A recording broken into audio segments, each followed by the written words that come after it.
This is flight train 01. This is flight train 01. Coming over. Coming over.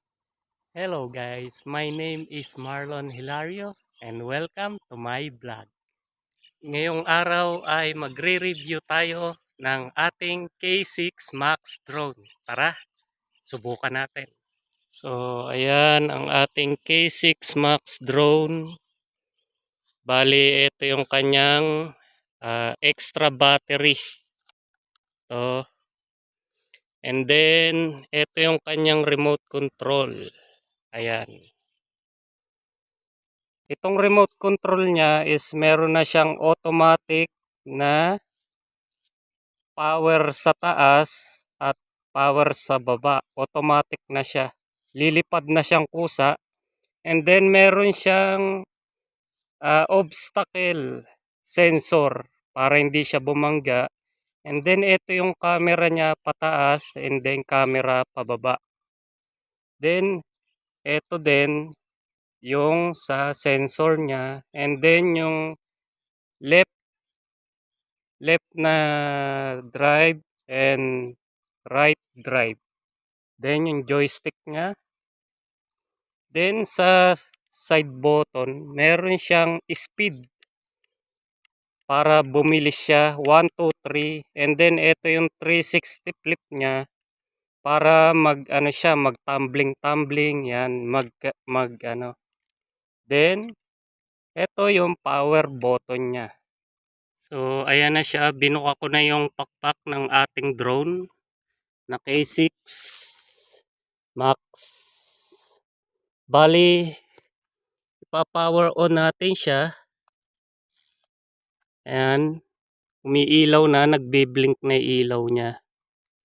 And then, ipa-power on din natin yung kanyang controller. Ayan, may ilaw na siya. Ayan, ayan na yung ating drone. Then, ito yung remote. So, papa-take offin na natin siya. Yan, automatic take off.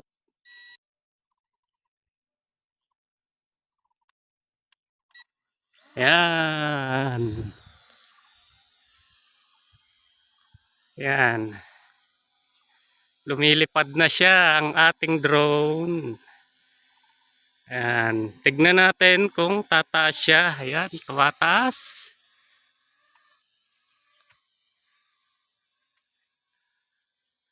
Then, ibaba natin. Yan. Yan, nakikita nyo. Yan. Pindutin natin yung sensor niya. Yan, nagbe-blink yung ilaw. Baba natin ng konti. Yan, i-side natin. Side. Ikot, rotate. Rotate. Dahan-dahan. Hop.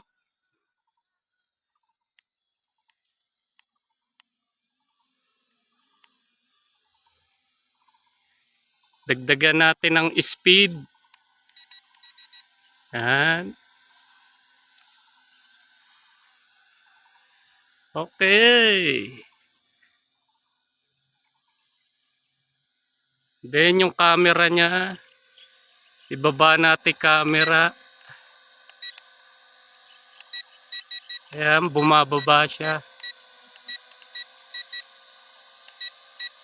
Then taas. Yan. Subukan natin kung may sensor. Wala siyang sensor. So taas uli natin. Yun! Woo! Baba.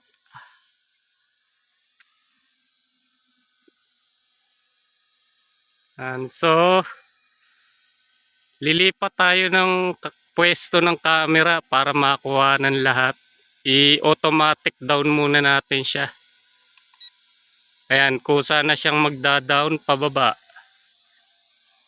Yon. Yan yung vertical take off niya and automatic take off.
So ayun guys, bali pag-aaralan pa natin ng mabuti yung mga instruction ng remote control para mas mapalipad natin siya ng maayos at mas magandang video. So bali overall review ko based doon sa K6 Max ay masasabi kong sa murang halaga niya, cheaper price, ay medyo makakasabay na siya sa mga mamahaling drone. So, sa mga baguhan na gustong magpalipad ng drone, yan, pwede niyong subukan ang K6 Max drone. So, hanggang sa susunod na pagpapalipad natin ng drone, mas maganda na siya at mas mapag-aaralan ko pa ng mabuti. So, please support my vlog. Thank you so much guys. Bye-bye!